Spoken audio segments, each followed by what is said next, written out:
మనం నేటి కార్యక్రమంలో కొంతవరకు ఈ మధ్య కాలంలో మనందరికీ కూడా అసహనం, చికాకు, కోపం ఇటువంటివన్నీ ఎక్కువవుతున్నాయి. దీనివల్ల కూడా మనకు చాలా కష్ట నష్టాలు కలుగుతాయి అన్న అంశం గురించి తెలుసుకున్నాం. ఈరోజు కూడా మరికొంత తెలుసుకుంటూ దాంతో పాటుగా జ్యోతిష్ శాస్త్రరీత్యా ఎటువంటి పరిహారాలు మనం పాటిస్తే ఇటువంటివన్నీ కూడా మనకు తొలగుతాయి అని చెప్పి తెలుసుకుందాం. అంటే ప్రధానంగా చెప్పాలంటే ఒక పెద్ద స్థాయిలో ఉన్న అధికారికి కానీ లేకపోతే కుటుంబ పెద్దకి కానీ ఏదైనా కొన్ని సందర్భాల్లో కోపం రావడం సాధారణంగా కూడా అందరికీ వస్తుంటుంది చెప్పవచ్చు. కానీ చిన్న పిల్లల్లో కూడా విపరీతమైనటువంటి చికాకు, విపరీతమైనటువంటి కోపము, ఆవేశం అధికంగా రావడం, దాన్ని వారు నిగ్రహించుకోలేకపోవడం. ఎందుకంటే అది తెలిసి తెలియని వయసు కాబట్టి వాళ్ళు ఏం చేస్తారంటే వాళ్ళ తల్లిదండ్రులు ఏదైనా అడిగితే ఇవ్వలేదన్న ఉద్దేశంతో ఒక వస్తువును పగలగొట్టడం, విసిరికొట్టడం, ఆ తర్వాత వారు అనుకున్నది సాధించడం చేస్తుంటారు. మరికొంతమంది కాలేజీలో చదువుకునే పిల్లల విషయానికి వస్తే కూడా వీరికి కూడా ఏంటంటే చుట్టుపక్కల వారిని కానీ లేదా వారి స్నేహితులు గారిని చూసి వాళ్ళు ఇటువంటి సెల్ ఫోన్ కొనుక్కున్నారు నాకు కావాలి, వారు ఇలా ల్యాప్టాప్ కొనుక్కున్నారు నాకు కావాలని చెప్పేసి తల్లిదండ్రులను పీడించడం, తల్లిదండ్రులుగా నిజంగా కొనిచ్చే శక్తి లేకపోతే కొనివ్వకపోతే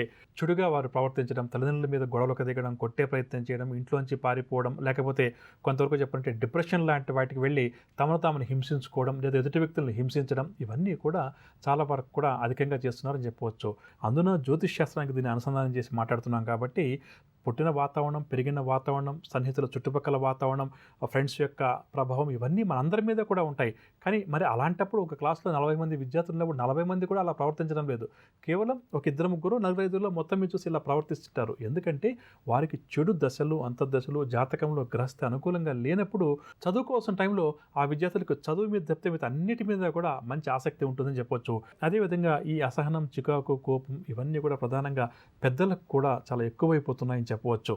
చాలామంది చెప్పాలంటే భార్యని కాఫీనో, టీనో అడిగినప్పుడు భార్య సమయానికి అంటే వెంటనే ఇవ్వకపోతే కూడా భార్య మీద విరుచుకుపడేటువంటి భర్తలు ఎంతోమంది ఉన్నారు. అదేవిధంగా భార్య భర్తను ఏదైనా ఒక కోరిక కోరినప్పుడు భర్త ఏదో కారణం చేత తీర్చలేకపోతే భర్తల్ని ఇబ్బంది పెట్టే భార్యలు కూడా ఉన్నారని చెప్పవచ్చు. అంటే ఇక్కడ ప్రధానంగా ఏంటంటే మనం అనుకున్నది మనం సాధించలేకపోతే, మనం అనుకున్నది వెంటనే మన చేతికి రాకపోతే మనకు చికాకు, కోపం, అసహనం ఇటువంటివన్నీ అధికమవుతున్నాయి. అంటే ఎక్కువ భాగంలో చూస్తే ఇటువంటివన్నీ కూడా వస్తువుల మీద ఉన్నటువంటి ప్రేమ, మమకారం తోటి మనం మనుషులం సంబంధ బాంధవ్యాలకు దూరం అవుతున్నాం అని చెప్పవచ్చు. ఒక సెల్ ఫోన్ కొనివ్వకపోతే ఒక గొడవ, ఒక నెక్లెస్ చేయించకపోతే ఒక గొడవ, లేకపోతే ఒక బైక్ కొనివ్వకపోతే గొడవ, ఇవన్నీ చూడండి సాధారణంగా వచ్చేవన్నీ కూడా వస్తువుల గురించే వస్తున్నాయి. మనకు ఎందుకు వస్తువుల మీద ఆ వ్యామోహం ఉంటుందో మనకు అర్థం కాదు. మరి జ్యోతిష్ శాస్త్రరీత్యా వీటికి ఏంటి సమాధానం అంటే ప్రధానంగా ఎవరి జాతకంలో అయితే కుజగ్రహం దోషం అధికంగా ఉంటుందో అటువంటి వ్యక్తికి ముక్కు మీద కోపం అంటాం చూడండి వాడుక భాషలో, ఆ విధంగా ప్రతిదీ కూడా అతనికి కోపపడే స్వభావం అధికంగా ఉంటుంది.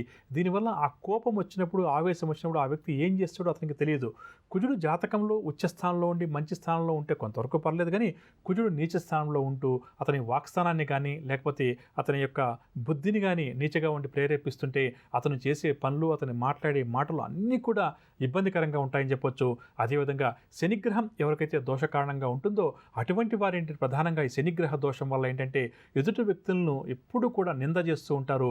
నాకు ఇప్పుడు ఒక విద్యార్థిని చదువుకునే విద్యార్థిని చూపించామనుకోండి, ఎందుకు చదువుకోలేదని నా తల్లిదండ్రులు నన్ను పలానా కోర్సులో చేర్పించలేదు, పలానా కాలేజీలో నేను చేర్పించలేదని చెప్పేసి ఏదో ఒక నింద ఎదుటి వ్యక్తి మీద వేస్తుంటారు. తాము చేసిన తప్పులను మాత్రం అమ్మా, అలాంటి వాళ్ళది నిజమైన ప్రేమ కాదు, అది వ్యామోహం.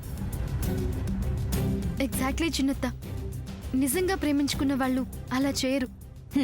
ఎంత మనసు విరిగిపోతే కన్న కూతుర్ని పట్టుకొని మా దృష్టిలో చచ్చిపోయా ఉంటుందా తల్లి? అది సరే అమ్మా, తన కూతురుతో తన మాట అనేటప్పుడు ఆమె మాటల్లో వ్యథ, కళ్ళల్లో బాధ గమనించావమ్మా?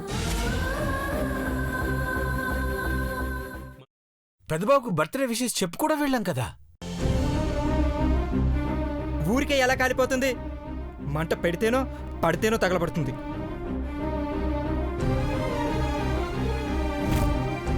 కరెక్ట్ చిన్నబాబు, నీకొచ్చినట్టే నాకు డౌట్ వచ్చింది. పార్వతే షర్టును తగలబెట్టిందనుకుంటా.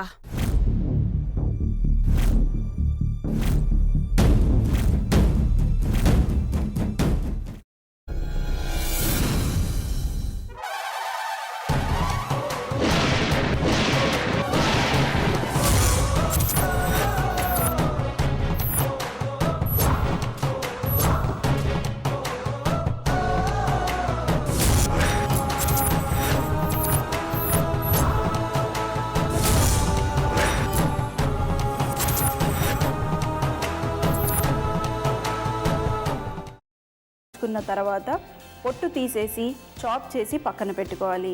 ఒక ప్యాన్లో కొద్దిగా నూనె వేడి చేసి అందులో ఆవాలు, మినప్పప్పు, శనగపప్పు, కరివేపాకు, సన్నగా తరిగి పెట్టుకున్న ఉల్లిపాయలు వేసుకుని 1 నిమిషం పాటు వేయించుకోవాలి. ఆ తర్వాత కాల్చి కట్ చేసి పెట్టుకున్న వంకాయని కూడా అందులో వేసుకుని బాగా మిక్స్ చేసి బౌల్లోకి ట్రాన్స్ఫర్ చేసుకుని అందులో తగినంత చిక్కటి పెరుగు లేదా పల్చటి పెరుగు వేసుకుని మిక్స్ చేసి అన్నంతో కానివ్వండి, చపాతీతో కానివ్వండి సర్వ్ చేసినా చాలా బాగుంటుంది.